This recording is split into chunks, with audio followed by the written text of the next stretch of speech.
Di manakah janji tentang kedatangannya itu? Sebab sejak bapa-bapa leluhur kita meninggal, segala sesuatu tetap seperti semula pada waktu dunia diciptakan. Mana janji Tuhan Yesus mau datang? Gak datang-datang. Mana Sorgawi. Surat Filipi 4 ayat 5.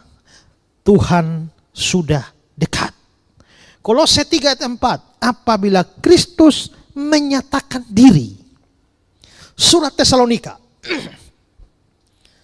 Kita yang masih hidup tinggal sampai kedatangan Tuhan. Terus di ujungnya ayat 16. Tuhan sendiri akan turun dari surga. Surat 2 Tesalonika. Tuhan Yesus dari dalam surga menyatakan dirinya. Ayat 10. Apabila dia datang pada hari itu. Lalu surat Timotius, 1 Timotius. Pada saat Tuhan kita Yesus Kristus menyatakan dirinya. Surat 2 Timotius. Pada harinya ekornya yang merindukan kedatangannya. Lalu Titus. Penyataan kemuliaan Allah yang maha besar. Berarti Paulus dalam semua suratnya bicara ini. Sekarang kita lihat surat Ibrani.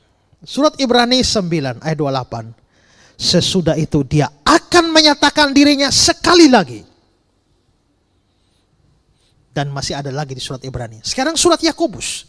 Yakobus 5 ayat 8. Karena kedatangan Tuhan sudah dekat. Surat Petrus. 1 Petrus 4 ayat 13. Waktu ia menyatakan kemuliaannya. 2 Petrus 3 ayat 10. Tapi hari Tuhan akan tiba seperti pencuri. Lalu surat-surat Yohanes. 1 Yohanes 2 ayat 8. Dia menyatakan dirinya pada hari kedatangannya. Ya, lalu surat Yudas. Yudas 14:15. Sesungguhnya Tuhan datang. Lalu kitab Wahyu. Wahyu 1 ayat 7. Dia datang dengan awan-awan. Wahyu 16 ayat 5. Lihat aku datang seperti pencuri. Lalu Wahyu 22, sesungguhnya aku datang segera. Ya, aku datang segera. Datanglah Tuhan Yesus. Mulai dari Matius sampai Wahyu, semua bicara tentang Yesus datang, bukan? Kalau begitu sebenarnya semua ini berita Alkitab tentang Yesus datang kedua kali itu bukan berita minor. Itu berita utamanya. Bahwa Yesus Kristus akan datang. Dan dengan begitu banyak ayat di Alkitab, seluruh perjanjian baru berbicara tentang kedatangan Yesus. Sampai hari ini kalau ada orang yang tidak percaya Yesus akan datang, itu betul-betul keterlaluan. Lebih baik dia jadi mualaf saja. Ya, untuk apa jadi orang Kristen tadi tapi tidak mempercayai apa yang dikatakan kitab suci. Hanya memang jadi kendala itu adalah sudah terlalu lama ya. Zamannya Alkitab dari abad pertama itu kan bilang Tuhan Yesus mau datang sampai 2024 kok gak datang-datang ya. Gara-gara itu lalu orang bilang kayaknya gak benar nih. Dan sebenarnya ada banyak orang pada abad pertama juga, zaman Petrus itu sudah meragukan kedatangan Yesus. Nah coba kita lihat 2 Petrus 3 ayat 34. Yang terutama harus kamu ketahui adalah bahwa pada hari-hari zaman akhir akan tampil pengejek-pengejek dengan ejekan-ejekannya, yaitu orang-orang yang hidup menurut hawa nafsunya. Kata mereka, di manakah janji tentang kedatangannya itu? Sebab sejak bapa-bapa leluhur kita meninggal, segala sesuatu tetap seperti semula pada waktu dunia diciptakan. Mana janji Tuhan Yesus mau datang? Gak datang-datang. Lalu Petrus jawab bilang apa? Pasal 3 ayat 9. Tuhan tidak lalai menepati janjinya. Sekalipun ada orang yang menganggapnya sebagai kelalaian. Tapi dia sabar terhadap kamu. Karena dia menghendaki jangan ada yang binasa. Melainkan supaya semua berbalik dan bertobat. Nanti baru selanjutnya Paulus bilang. Karena 1 hari sama dengan 1000 tahun. 1000 tahun sama dengan 1 hari. Kalau bagi Tuhan 1 tahun sama dengan 1 hari sama dengan 1000 tahun. Berarti dari Tuhan Yesus sampai sekarang berapa hari? Baru 2 hari. Ya toh? Belum lama kan? Ya, karena Tuhan di atas waktu. Kita ini di dalam waktu. Maka kita tuh kan ketaunya yang sudah lewat namanya kemarin. Yang sekarang namanya hari ini. Yang akan datang namanya besok. Tapi kalau kamu tiba-tiba keluar dari waktu, maka kamu tidak mengenal kemarin.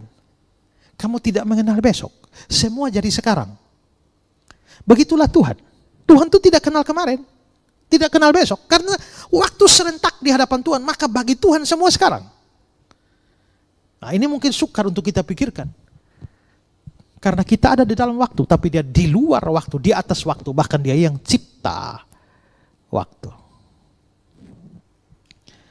Oke, sampai di sini paham? Sekarang yang ketiga. Istilah-istilah yang berkenaan dengan kedatangan Yesus yang kedua. Nah, ini saya ringkas saja.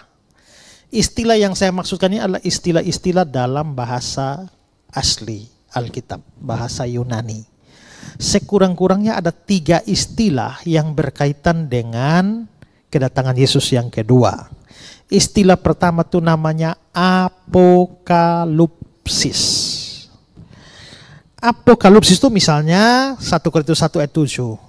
Penyataan, itu apokalipsis. 2 Tesalonika 1 ayat 7 menyatakan apokalipsis. Nah, apokalipsis itu artinya apa? Menyibakkan atau menunjukkan.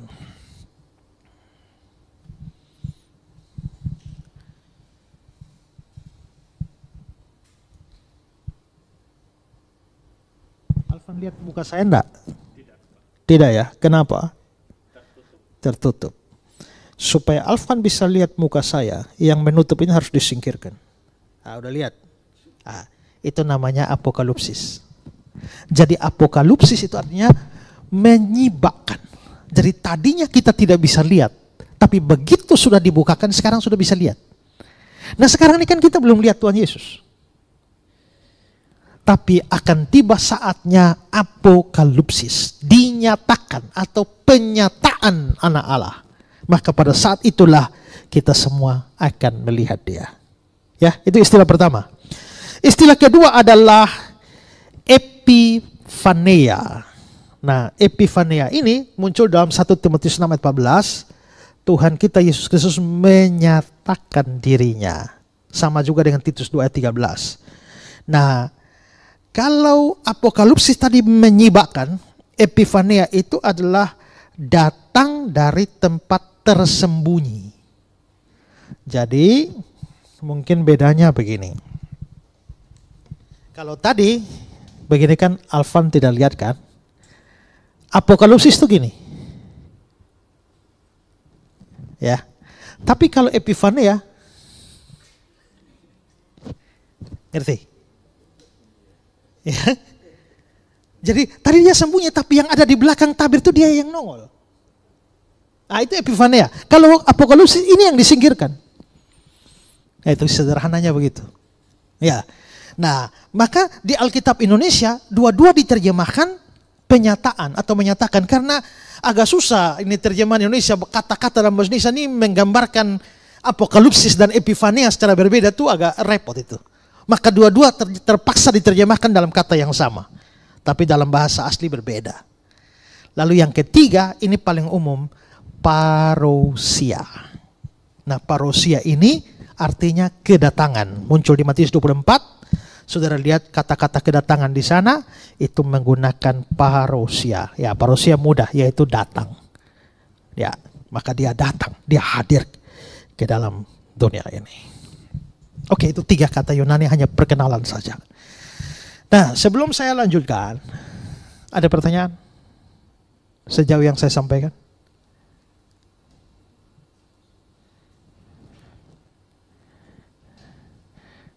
Mumpung tanya kita ngerti baru lanjut, jangan sampai lanjut dan lanjut dalam keadaan kebingungan. Tidak ada? Tidak ada, saya anggap semua mengerti loh ya. Ya, puji Tuhan. Sekarang keempat, Tuhan Yesus itu datang untuk apa? Nah, apa tujuan Tuhan Yesus datang kedua kali? Yang pertama, untuk menjemput umatnya. Tuhan Yesus pernah janji di Yohanes 14 ayat 3. Dan apabila aku telah pergi ke situ, maksudnya ke surga, dan telah menyediakan tempat bagimu, aku akan datang kembali dan membawa kamu ke tempatku, supaya di tempat di mana aku berada, kamu pun berada. Jadi tujuan Tuhan Yesus datang itu untuk menjemput orang percaya. Kata-kata supaya di tempat di mana aku berada, kamu pun berada, itu menunjukkan gambaran betapa Tuhan rindu bersama-sama kita ya. Tuhan itu rindu sama-sama kita ya. Tapi kadang-kadang kita nggak rindu ya. Kita nggak rindu. Kalau orang pacaran dan rindu itu mau ketemu tiap hari ya. Tapi kalau bisa ketemu tiap hari tapi minta ketemu 1 bulan 1 kali, LDR, ya mungkin gak rindu. Tapi Tuhan begitu rindu sehingga Dia mau di tempat di mana aku berada, kamu pun berada. Ya, kita bandingkan dengan Yohanes 17 ayat 24. Ya Bapa, doa Tuhan Yesus kepada Bapanya, aku mau supaya dimanapun aku berada, mereka juga berada bersama-sama dengan aku. Itu kerinduan Tuhan.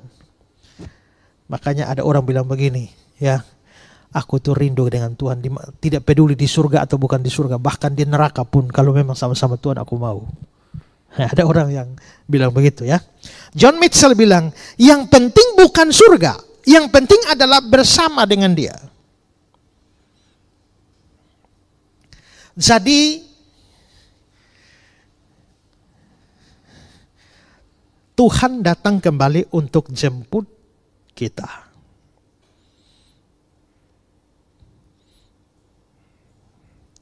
Hanya saja saat ini kita masih mengenakan tubuh. Semua kita masih mengenakan tubuh kan? Dan waktu kita masih mengenakan tubuh, kita disebut begitu jauh dari Tuhan. Lihat 2 Korintus 5 ayat 6. Selama kami mendiami tubuh ini, kami masih jauh dari Tuhan.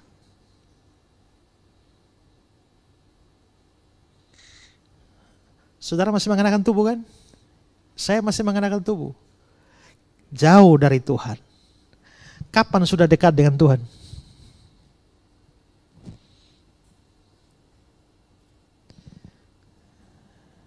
Ya. Selama mengenakan tubuh masih jauh. Kapan dekatnya? Ya?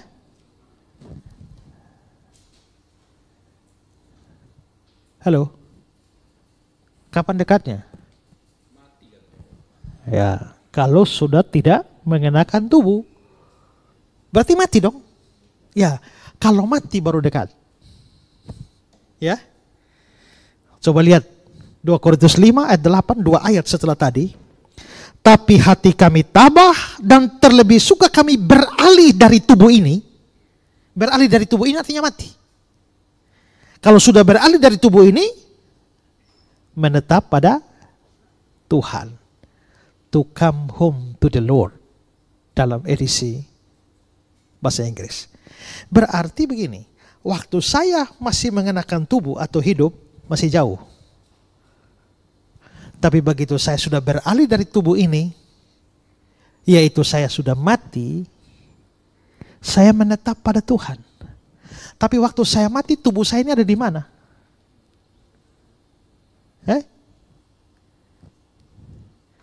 Kalau normal ya Bapak ya, kalau normal ya di kuburan. Kalau nggak normal, misalnya dimakan buaya. Ya.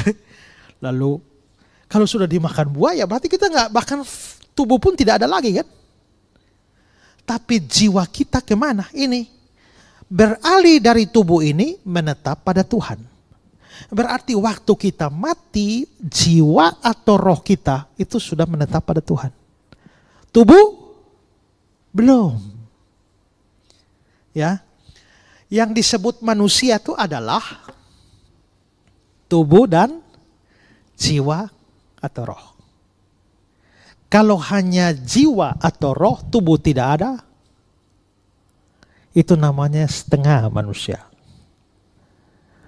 Kalau hanya tubuh saja, jiwa, roh tidak ada, itu mayat itu.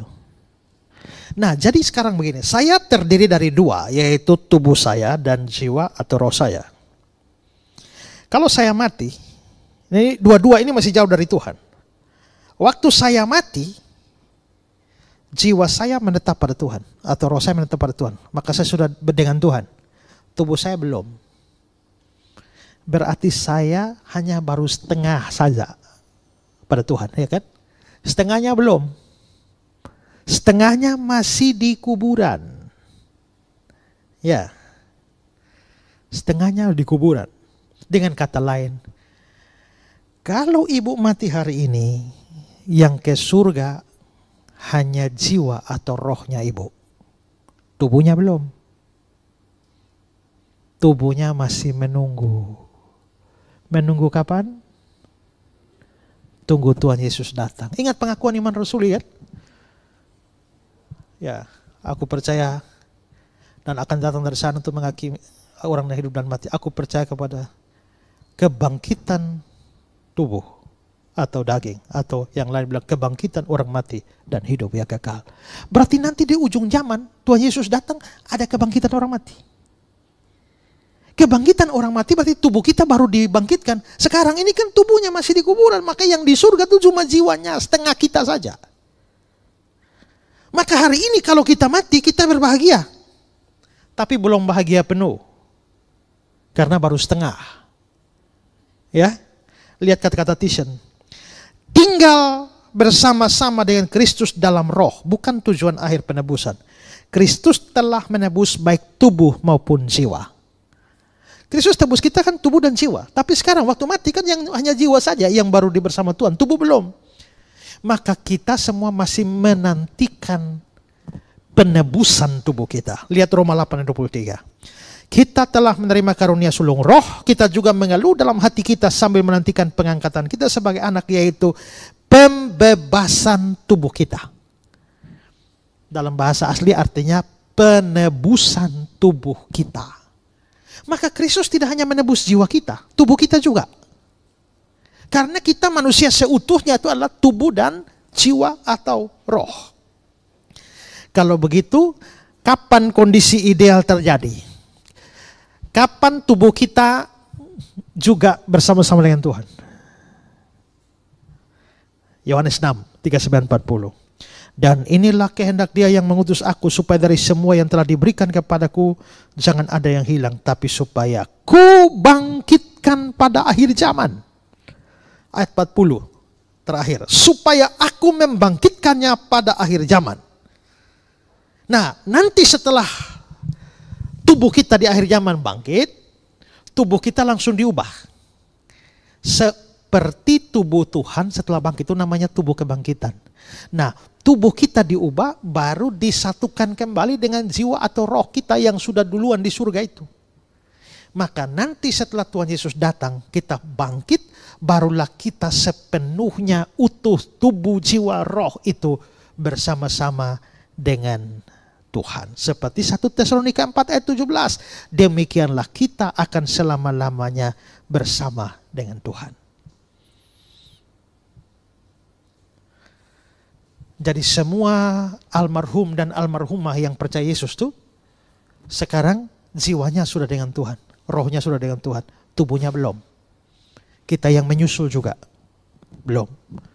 Baru disatukan nanti waktu kedatangan Tuhan Yesus.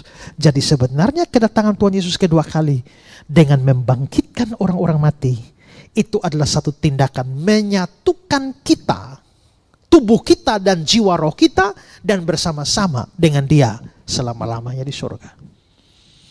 Tapi kalau orang tidak percaya Yesus, begitu mati dia sudah ke neraka. Tapi jiwa atau rohnya saja, tubuhnya belum. Nanti di akhir zaman tubuhnya bangkit, baru kasih masuk tubuh lengkap dengan jiwa roh di dalam neraka. Gitu. Oke, di sini paham? Ada mau tanya? Pokoknya kalau tidak tanya saya anggap jelas. Ya.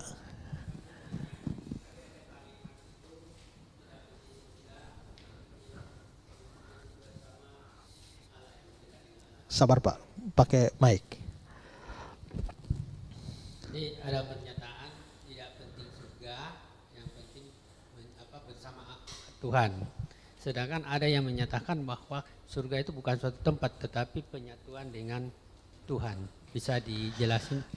Surga itu sebenarnya sebuah tempat juga. Karena Yohanes 14 ayat 1 tuh, ya, di rumah Bapakku ada banyak tempat tinggal. Sebab aku pergi ke situ, kan itu harus menuju pada tempat. Ya, dan akan datang dari sana, berarti tempat dong. Yesus naik ke surga, berarti harus ada satu tempat. Tapi tempatnya tidak di dalam dimensi fisik. Itu dimensinya dimensi kekekalan. Maka surga itu sebuah tempat. Sama seperti neraka itu adalah sebuah tempat. Karena ada orang bilang yang penting happy itu surga. Kalau menderita itu neraka. Ya itu suasana surga, suasana neraka. Tapi surga neraka sendiri itu adalah sebuah tempat. Ya. Satu lagi pertanyaan. Kan, yang masih berkaitan dengan ini Pak ya. Ya tapi sedikit yang barusan tadi, yang tubuh itu, kan kita belum dapat tubuh, baru roh. Berarti kalau rohnya dulu ke atas, berarti bentuknya apa? Belum kelihatan. Ya kalau namanya roh ya belum ada bentuk fisiknya. Nah pertanyaan saya, bagaimana waktu itu Lazarus dengan orang kaya bisa saling mengenal? Kan belum ada tubuh-tubuhan. Ya artinya bahwa kalau kelihatannya setelah mati itu, bahkan jangankan Lazarus dengan orang kaya ya, bahkan orang kaya itu tidak pernah ketemu Abraham, tapi dia bisa tahu Abraham ya. Itu berarti bahwa kelihatannya di sana nggak perlu fisik untuk saling mengenal.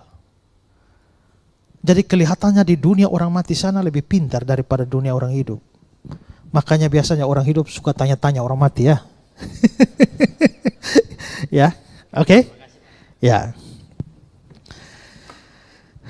Oke. Ya. Pak, ini saya mau tanya ini mengenai tadi ya dikotomi dengan trikotomi ya. Saya tahu Pak Esra kan penganut dikotomi Pak ya. Kalau dikotomi kan juga ada disebutkan di surat Rasul Paulus Pak ya, kalau nggak salah di Timotius Pak ya. Itu kan disebut tubuh, jiwa dan roh. Tapi bukan bilang tubuh, jiwa atau roh kan. Jadi ini kan sebenarnya mengarah ketiga Pak, tapi kalau seandainya ada pengertian tubuh dan jiwa itu sama oke, tubuh dan roh dan jiwa itu sama oke, nggak masalah karena ini kan perbedaan tafsiran Pak ya. Sekarang pertanyaannya Pak, kalau orang sakit jiwa itu kan ada rumah sakitnya kan Pak ya, roh kan nggak ada. Kalau manusia mati kan tubuh dan rohnya, jiwanya yang terpisah, sedangkan roh itu kan kembali kepada Bapa, karena di Ibrani kan dikatakan bahwa yang punya roh itu kan Bapa. Ah itu aja Pak, tanggapannya gimana? Ya kalau orang gila sakit jiwa bawa ke rumah sakit, bawa ke GKPR. Itu gimana? Tidak ada kan sakit roh Pak? Ya, sebenarnya studi yang lebih dalam itu memang menunjukkan bahwa baik jiwa dan roh itu adalah istilah interchangeable. Bisa dipakai jiwa, bisa dipakai roh, itu bertukar-tukaran. Oh berarti sama dengan Ya. Salem dan Demut Pak ya? Ya, jadi dia sama seperti manusia diciptakan menurut gambar dan rupa Allah. Walaupun ada pakai dan. Tapi nanti Kejadian 1 ayat 26 gambar dan rupa, nanti Kejadian 1 ayat 27 sisa gambar. Ayat 5 juga begitu ya. Rupa juga sudah nggak ada. Nanti di Kejadian 5 sisa rupa, gambar tidak ada. Jadi kayaknya bisa dipakai secara interchangeable gitu. Oke, itu tujuan Yesus datang pertama ya, yaitu jemput kita. Jemput melalui kebangkitan, membangkitkan orang mati. Sekarang yang kedua, tujuan kedatangan Yesus yang kedua adalah untuk menghukum nabi palsu, antikristus dan iblis. Ya. Alkitab berbicara bahwa menjelang akhir zaman akan muncul banyak nabi palsu. Begitu juga antikristus. Matius 24 ayat 24. Sebab Mesias palsu, Mesias itu bahasa Ibrani, bahasa Latinnya Kristus. Jadi Kristus palsu dan nabi-nabi palsu akan muncul. Mereka akan mengadakan tanda-tanda dahsyat dan mujizat-mujizat. Jadi kalau hanya bikin mujizat saja, tidak jamin bahwa dia pasti benar. Karena rasul palsu, nabi palsu bisa bikin mujizat. Jadi menjelang mendekati akhir zaman, dari sini ke sana terus akan banyak nabi palsu, Mesias palsu. Lalu 1 Yohanes 2 ayat 18. Anak-anakku, waktu ini adalah waktu yang terakhir. Seperti yang telah kamu dengar, seorang antikristus akan datang. Berarti di akhir zaman menjelang sana, nanti kita tidak tahu kapan antikris akan datang. Nabi palsu muncul, antikris datang. Nah, menariknya nabi palsu ini banyak, tapi siapa sebenarnya otak di balik nabi palsu itu? Lihat 2 Korintus 11. Sebab orang itu adalah rasul-rasul palsu, pekerja-pekerja curang yang menyamar sebagai rasul Kristus. Hal itu tidak usah mengherankan sebab iblis pun menyamar sebagai malaikat terang. Jadi bukanlah suatu hal yang ganjil jika pelayan-pelayan iblis menyamar sebagai pelayan-pelayan kebenaran. Pelayan-pelayan iblis menyamar sebagai hamba-hamba Tuhan. Pelayan-pelayan iblis menyamar sebagai pendeta-pendeta, guru-guru. Nah, maka mereka menyesatkan. Berarti siapa di balik para penyesat? Iblis. Sekarang siapa di balik antikristus? 2 Tesalonika 2 ayat 9. Kedatangan si pendurhaka itu antikris, adalah pekerjaan iblis. Maka nabi palsu akan banyak muncul. Lalu di ujung sana ada antikristus muncul. Tapi di balik nabi palsu dan antikristus itu ada iblis. Antikristus sudah muncul belum? Ya. Kalau antikristus kecil sudah banyak. Tapi sang antikristus besar itu belum datang. Kenapa belum datang? Lihat di 2 Tesalonika 2. Dan sekarang kamu tahu apa yang menahan dia. Sehingga dia baru akan menyatakan diri pada waktu yang telah ditentukan baginya. Karena secara rahasia kedurhakaan telah mulai bekerja. Dan sekarang masih ada yang menahan. Jadi mengapa antikristus belum keluar? Karena masih ada yang menahan. Kalau yang melahannya itu telah disingkirkan, pada waktu itulah si pendurhaka baru menyatakan dirinya. Maka kalau sekarang antikristus belum muncul, ya karena masih ada yang menahan. Satu saat yang menahan itu ditarik, maka antikristus akan keluar. Nah, nanti antikristus inilah yang menyebabkan suatu masa aniaya besar yang namanya masa tribulasi. Penderitaan luar biasa bagi orang percaya. Jadi berarti sebenarnya musuh rohani kita nih ada 3. Pertama, nabi-nabi palsu. 2, antikristus ini. Dan masternya mereka, otaknya mereka, iblis. Tujuan Tuhan Yesus datang untuk hajar ini 3 ini. Ya, lihat 2 Tesalonika 2:8. Pada waktu itulah si pendurhaka baru akan menyatakan dirinya. Tapi Tuhan Yesus akan membunuhnya dengan napas mulutnya dan akan memusnahkannya kalau dia datang kembali. Wahyu 19 ayat 20. Maka tertangkaplah binatang itu. Binatang ini antikristus. Dan bersama-sama dengan dia nabi palsu yang telah mengadakan tanda-tanda depan matanya. Dan dengan demikian menyesatkan dan telah menerima tanda binatang itu yang telah menyembah patungnya. Keduanya yaitu binatang dan nabi palsu. Antikristus dan nabi palsu. Keduanya dilemparkan hidup-hidup ke dalam lautan api yang menyala-nyala oleh belerang. Lempar masuk neraka. Bagaimana dengan bosnya? Wahyu 20 ayat 10. Dan iblis yang menyesatkan mereka dilemparkan ke dalam lautan api dan belerang, yaitu tempat binatang, antikris, dan nabi palsu itu. Dan mereka ini 3 tadi itu. Nabi palsu, antikris, dan iblis. Mereka disiksa siang malam sampai selama-lamanya. Jadi ingat ya, kalau iblis masuk neraka, iblis juga disiksa. Bukan iblis menyiksa. Jadi jangan percaya itu cerita omong kosong bahwa dapat penglihatan ke neraka, tahu-tahu sampai di neraka lihat iblis lagi mencambuk-cambuk orang berdosa itu. Itu omong kosong tuh, Alkitab bilang lain. Ya. Mereka akan disiksa. Tapi sekarang belum. Makanya sekarang nabi palsu masih berkeliaran. Nabi palsu juga bisa bikin live streaming di YouTube, gitu. Nah, bisa berkhotbah di mana-mana, bisa mengajar di mana-mana. Banyak, Tuhan biarkan. Antikristus juga akan muncul, Tuhan biarkan. Membuat banyak anak Tuhan menderita, Tuhan biarkan. Tapi waktu Tuhan Yesus datang, baru dia libas 3 musuh itu. Dan ketiganya dilemparkan ke dalam neraka. Oke? Jelas? Itu tujuan kedua. Tujuan ketiga. Tujuan ketiga Tuhan Yesus datang adalah untuk menghakimi semua manusia. Ini pengakuan iman Rasul ya. Apa? Dan dari sana ia akan datang untuk menghakimi orang yang hidup dan yang mati ya.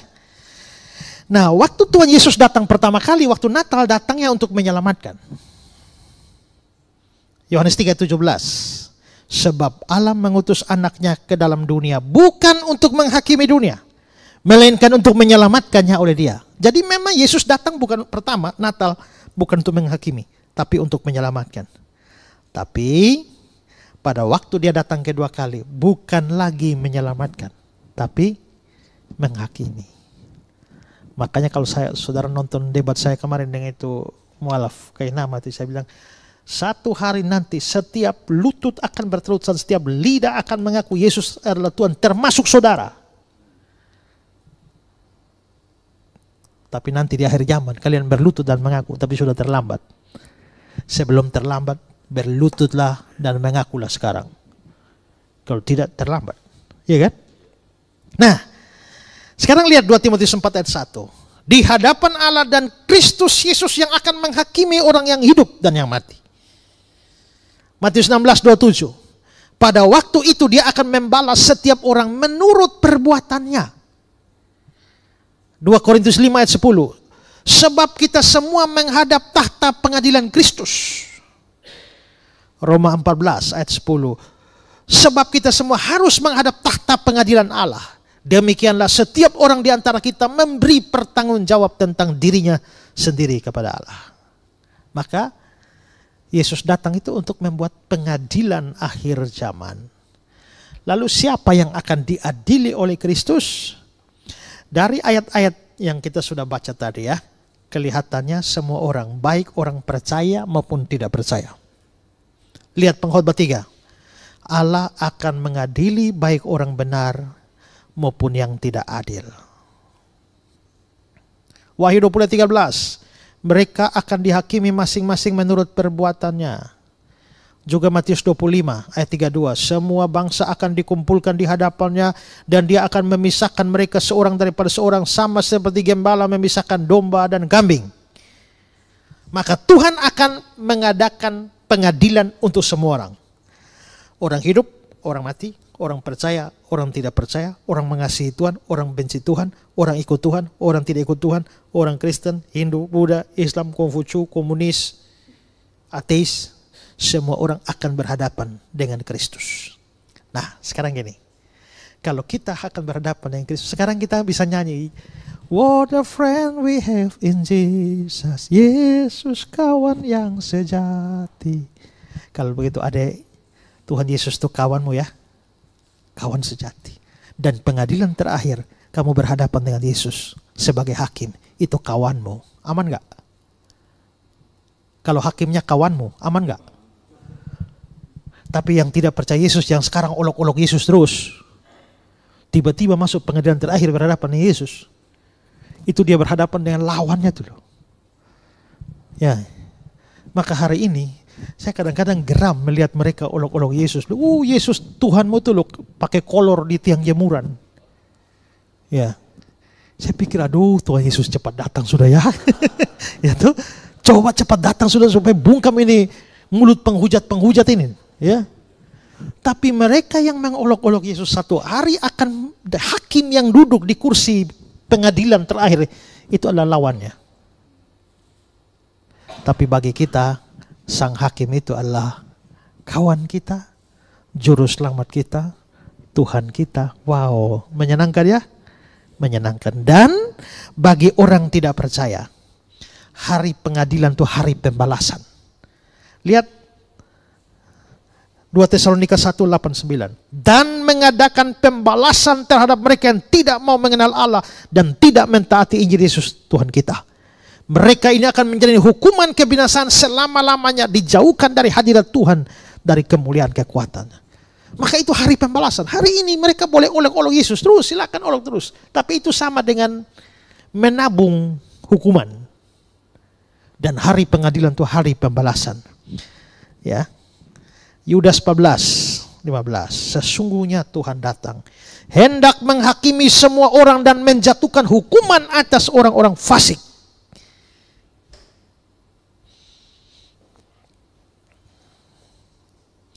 Bagaimana dengan orang percaya? Ya. Kita akan menghadap tahta pengadilan Kristus. Tapi apa yang mau dihakimi dari orang percaya? Dosa kita? Bukankah setelah kita percaya Yesus, dosa kita sudah dihapus? Dihapuskan dosaku hanya oleh darah Yesus. Kalau Yesus sudah hapus dosa saya dengan darahnya, lalu dia mau menghakimi dosa saya yang mana lagi? Kecuali dia nggak hapus. Atau dia hapus sebagian. Tapi kalau dia memang hapus dosa saya seluruhnya, saya berdiri di hadapan pengadilan dia, apa yang mau dia hakimi dari saya yang dosanya sendiri sudah dihapus? Maka ya kita lihat 1 Yohanes 1:7, dia darah Yesus anaknya menyucikan kita dari segala dosa. Nah dia sudah menyucikan dari segala dosa, terus apa yang mau dihakimi? Maka bagi orang percaya tidak ada penghakiman terkait dengan dosa-dosa. Mencius dan Horton bilang begini, penghakiman ini tidak berhubungan dengan dosa-dosa karena orang percaya telah dihukum dalam pribadi Kristus di Kalvari. Ya. Jadi Bapak Ibu dan saya orang percaya, sungguh-sungguh percaya kita juga akan berdiri di pengadilan Tuhan Yesus. Tapi bukan untuk dosa-dosa. Terus untuk apa kita berada dalam pengadilan? Kalau kita percaya Yesus, kita kan sudah pasti selamat. Lalu berdiri di pengadilan untuk apa? Kita berdiri di pengadilan kalau orang tidak percaya berkaitan dengan dosa-dosa dan perbuatan mereka, perbuatan jahat mereka untuk dihakimi. Kalau kita akan berdiri berhubungan dengan perbuatan kita, tapi bukan berkaitan dengan masuk surga atau tidak, tapi dengan upah kita di surga. Mengapa? Jadi gini, waktu kamu belum percaya, ini orang belum percaya Yesus ya. Kalau orang ini belum percaya Yesus, dia buat apa saja tetap dosa. Karena perbuatan baiknya itu seperti kain kotor di hadapan Tuhan. Tuhan gak hitung perbuatannya. Tapi begitu dia sudah percaya Yesus, sejak hari pertama dia percaya Yesus, Tuhan hitung semua perbuatan baiknya. Maka dalam 1 Korintus 15 ayat 58 bilang apa? Jerih payahmu tidak sia-sia. Ya, maka pekerjaan kita di dunia ini, saya sudah percaya Yesus, saya kerja buat Tuhan. Terlalu manis. Saudara juga kerja buat Tuhan. Kadang-kadang Tuhan sudah balas dengan kasih berkat-berkat sedikit di dunia. Tapi upah sesungguhnya dari semua jerih payah kita itu nanti di pengadilan terakhir baru dihitung. Maka semua uang yang saudara kasih untuk persembahan dengan tulus Tuhan hitung. Waktu yang saudara berikan, tenaga yang saudara berikan, ya, perhatian, karunia, apapun yang saudara berikan Tuhan catat semuanya. Tidak ada yang sia-sia. Maka kalau misalnya ya, saudara percaya Yesus tapi malas-malasan ya, suruh pelayanan saya susah, minta ampun. Kira-kira masuk surga upah dengan Rasul Paulus sama gak? Sama-sama masuk surga tapi upahnya sama. Masa sama? Suruh melayani malas.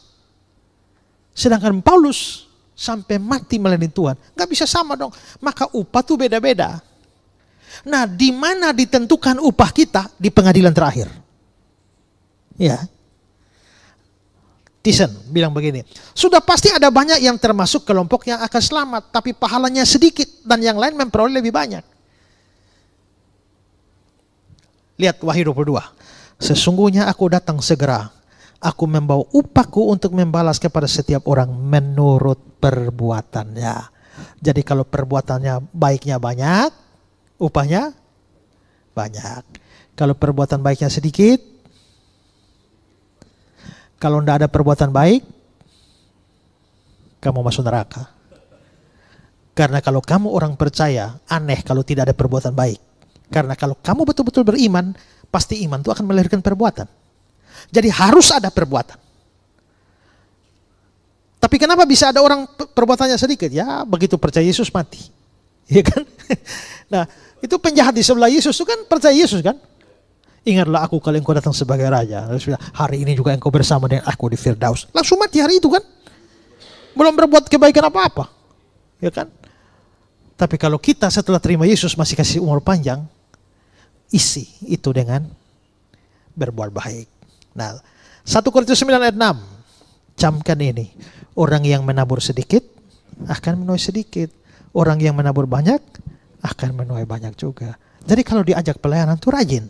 Ya, diajak menginjil harus rajin, berbuat baik harus rajin, baksos harus rajin. Kenapa? Memberi, kalau bisa memberi, beri. Waktu, tenaga, pikiran, semua yang bisa pakai. Waktu saya pernah khotbah begini di Kediri dulu ada ibu bilang, Pak, saya mau melayani tapi melayani apa ya Pak ya? Menyanyi tidak bisa, ya. Tepuk tangan juga fals, main musik juga tidak bisa. Apa saya? Saya hanya ibu rumah tangga. Nah, terus apa yang saya buat? Saya pikir-pikir, saya bilang, ibu bisa senyum. Yang bisa, coba. Begitu dia senyum, waduh ibu senyum bagus sekali. Kalau begitu saya kasih tugas, mulai hari Minggu depan, ibu datang gereja lebih awal, tunggu di situ. Setiap orang yang datang, ibu salamin dia, lalu berikan senyuman paling baik. Kebaktian jam 7:30 sudah ada. Itu. Dan dengan sukacita tiap hari dia sambut orang. Nah itu Tuhan pasti itu. Karena di Matius 10 ayat 42 itu air sejuk secangkir saja kalau kamu berikan kepada seorang dari muridku, kamu tidak kehilangan upahnya. Air sejuk saja loh, tidak kehilangan. Apalagi kalau kau tambah kopi, susu, coklat. Oh itu lebih tidak kehilangan upahnya tuh ya. Kitab Amos. Amos pasal 1. Judul: Perkataan yang dinyatakan kepada Amos, salah seorang peternak domba dari Tekoa, tentang Israel pada zaman Usia, Raja Yehuda, dan dalam zaman Yerobeam, anak Yoas, Raja Israel, 2 tahun sebelum gempa bumi. Hukuman atas bangsa-bangsa lain. Berkatalah ia, Tuhan mengaum dari Sion, dan dari Yerusalem, ia memperdengarkan suaranya. Keringlah padang-padang pengembalaan, dan layulah puncak gunung Karmel. Beginilah firman Tuhan, karena 3 perbuatan jahat Damsyik, bahkan 4, aku tidak akan menarik kembali keputusanku, oleh karena mereka telah mengirik Gilead dengan eretan pengirik dari besi. Aku akan melepas api ke dalam istana Hasael, sehingga Puri Ben-Hadad dimakan habis. Aku akan mematahkan palang pintu Damsyik dan melenyapkan penduduk dari Bekiat Awen, serta pemegang tongkat kerajaan dari Bet Eden, dan rakyat Aram harus pergi sebagai orang buangan ke Kir. Firman Tuhan. Beginilah firman Tuhan, karena 3 perbuatan jahat Gaza, bahkan 4, aku tidak akan menarik kembali keputusanku, oleh karena mereka telah mengangkut ke dalam pembuangan suatu bangsa seluruhnya untuk diserahkan kepada Edom. Aku akan melepaskan api ke dalam tembok Gaza, sehingga purinya dimakan habis. Aku akan melenyapkan penduduk dari Asdod dan pemegang tongkat kerajaan dari Askelon. Aku akan mengacungkan tanganku melawan Ekron, sehingga binasalah sisa-sisa orang Filistin. Firman Tuhan Allah. Beginilah firman Tuhan, karena 3 perbuatan jahat Tirus, bahkan 4, aku tidak akan menarik kembali keputusanku, oleh karena mereka telah menyerahkan tertawan suatu bangsa seluruhnya kepada Edom, dan tidak mengingat perjanjian persaudaraan. Aku akan melepas api ke dalam tembok Tirus, sehingga purinya dimakan habis. Beginilah firman Tuhan, karena 3 perbuatan jahat Edom, bahkan 4, aku tidak akan menarik kembali keputusanku. Oleh karena ia mengejar saudaranya dengan pedang, dan mengekang belas kasihannya, memendamkan amarahnya untuk selamanya, dan menyimpan gemasnya untuk seterusnya. Aku akan melepaskan api ke dalam Teman, sehingga Puri Bosra dimakan habis. Beginilah firman Tuhan, karena 3 perbuatan jahat Bani Amon, bahkan 4, aku tidak akan menarik kembali keputusanku. Oleh karena mereka membelah perut perempuan-perempuan hamil di Gilead dengan maksud meluaskan daerah mereka sendiri, aku akan menyalakan api di dalam tembok Rabah, sehingga purinya dimakan habis, diiringi sorak-sorai pada waktu pertempuran, diiringi angin badai pada waktu puting beliung, dan raja mereka harus pergi sebagai orang buangan, ia bersama-sama dengan pembesar-pembesarnya. Firman Tuhan.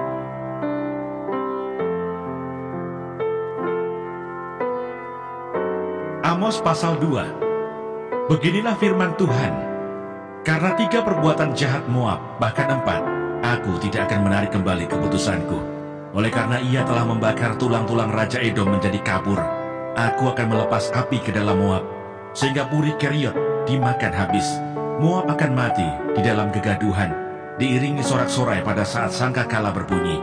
Aku akan melenyapkan penguasa dari antaranya, dan membunuh segala pembesarnya bersama-sama dengan dia. Firman Tuhan. Hukuman atas Yehuda. Beginilah firman Tuhan, karena 3 perbuatan jahat Yehuda, bahkan 4, aku tidak akan menarik kembali keputusanku. Oleh karena mereka telah menolak hukum Tuhan, dan tidak berpegang pada ketetapan-ketetapannya, tetapi disesatkan oleh dewa-dewa kebohongannya, yang diikuti oleh nenek moyangnya. Aku akan melepas api ke dalam Yehuda, sehingga Puri Yerusalem dimakan habis. Hukuman atas Israel. Beginilah firman Tuhan, karena 3 perbuatan jahat Israel, bahkan 4, aku tidak akan menarik kembali keputusanku. Oleh karena mereka menjual orang benar karena uang, dan orang miskin karena sepasang kasut, mereka menginjak-injak kepala orang lemah ke dalam debu, dan membelokkan jalan orang sengsara. Anak dan ayah pergi menjamah seorang perempuan muda, sehingga melanggar kekudusan namaku. Mereka merebahkan diri di samping setiap mezbah, di atas pakaian gadaian orang, dan minum anggur orang-orang yang kena denda di rumah Allah mereka. Padahal akulah yang memunahkan dari depan mereka orang Amori, yang tingginya seperti tinggi pohon aras, dan yang kuat seperti pohon tarbantin. Aku telah memunahkan buahnya dari atas, dan akarnya dari bawah. Padahal akulah yang menuntun kamu keluar dari tanah Mesir, dan memimpin kamu 40 tahun lamanya di padang gurun, supaya kamu menduduki negeri orang Amori. Aku telah membangkitkan sebagian dari anak-anakmu menjadi nabi, dan sebagian dari teruna-terunamu menjadi nasir. Bukankah betul-betul begitu, hai orang Israel? Demikianlah firman Tuhan.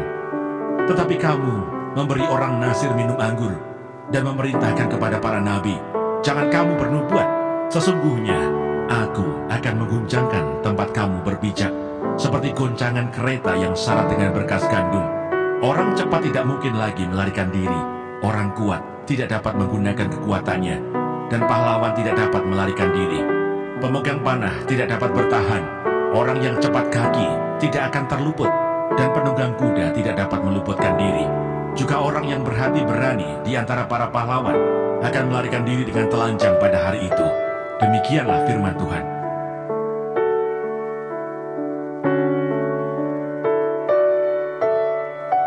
Amos pasal 3. Nabi sebagai penyambung lidah Allah.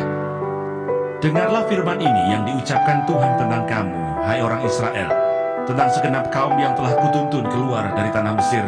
Bunyinya, hanya kamu yang kukenal dari segala kaum di muka bumi. Sebab itu aku akan menghukum kamu karena segala kesalahanmu. Berjalankah 2 orang bersama-sama jika mereka belum berjanji? Mengaumkah seekor singa di hutan apabila tidak mendapat mangsa? Bersuarakah singa muda dari sarangnya jika belum menangkap apa-apa? Jatuhkah seekor burung ke dalam perangkap di tanah apabila tidak ada jerat terhadapnya? Membingkaskah perangkap dari tanah jika tidak ditangkapnya sesuatu? Adakah sangkakala ditiup di suatu kota dan orang-orang tidak gemetar? Adakah terjadi malapetaka di suatu kota dan Tuhan tidak melakukannya? Sungguh, Tuhan Allah tidak berbuat sesuatu tanpa menyatakan keputusannya kepada hamba-hambanya para nabi, sehingga telah mengaum, siapakah yang tidak takut? Tuhan Allah telah berfirman, siapakah yang tidak bernubuat? Pemberitaan tentang keruntuhan Israel. Siarkanlah di dalam puri di Asyur dan di dalam puri di tanah Mesir, serta katakan, berkumpullah di gunung-gunung dekat Samaria, dan pandanglah kekacauan besar yang ada di tengah-tengahnya, dan pemerasan yang ada di kota itu. Mereka tidak tahu berbuat jujur, demikianlah firman Tuhan. Mereka itu yang menimbun kekerasan dan aniaya di dalam purinya. Sebab itu beginilah firman Tuhan Allah, musuh akan ada di sekeliling negeri, kekuatanmu akan ditanggalkannya daripadamu, dan purimu akan dijarahi. Beginilah firman Tuhan, seperti seorang gembala melepaskan dari mulut singa 2 tulang betis atau potongan telinga, demikianlah orang Israel yang diam di Samaria akan dilepaskan, seperti sebagian dari katil dan seperti sepenggal dari kaki balai-balai. Dengarlah dan peringatkanlah kaum keturunan Yakub, demikianlah firman Tuhan Allah, Allah semesta alam, bahwa pada waktu aku menghukum Israel karena perbuatan-perbuatannya yang jahat, aku akan melakukan hukuman kepada mesbah-mesbah Betel, sehingga tanduk-tanduk mesbah itu dipatahkan dan jatuh ke tanah. Aku akan merobohkan balai musim dingin beserta balai musim panas. Hancurlah rumah-rumah gading dan habislah rumah-rumah gedang. Demikianlah firman Tuhan.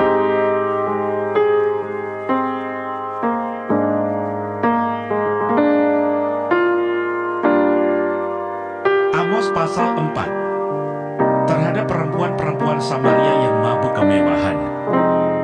Dengarlah firman ini, hai lembu-lembu basan yang ada di gunung Samaria, yang memeras orang lemah, yang menginjak orang miskin, yang mengatakan kepada tuan-tuanmu, bawalah kemari supaya kita minum-minum.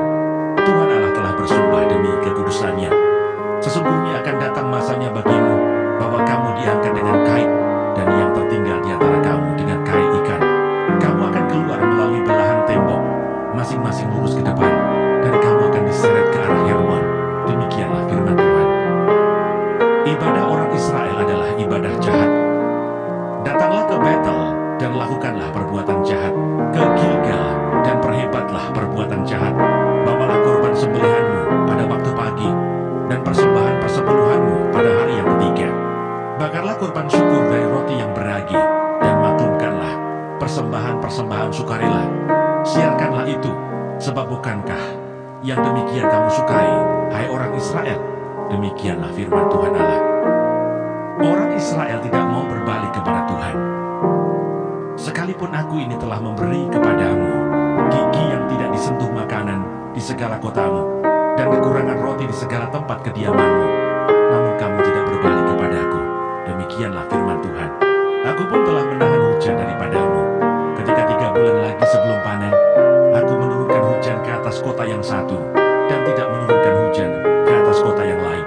Ladang yang satu kehujanan, dan ladang yang tidak kena hujan menjadi kering. Penduduk 2-3 kota pergi, terhuyung-huyung ke satu kota untuk minum air, tetapi mereka tidak menjadi puas. Namun, kamu tidak berbalik kepadaku. Demikianlah firman Tuhan. Aku telah memukul kamu dengan hama dan penyakit gandum, telah melayukan taman-tamanmu dan kebun-kebun anggurmu, pohon-pohon ara dan pohon-pohon zaitunmu dimakan habis oleh belalang. Namun kamu tidak berbalik kepadaku. Demikianlah firman Tuhan. Aku telah melepas penyakit sampar ke antaramu, seperti kepada orang Mesir. Aku telah membunuh terunamu dengan pedang pada waktu kudamu dijarah. Aku telah membuat bau busuk perkemahanmu tercium oleh hidungmu.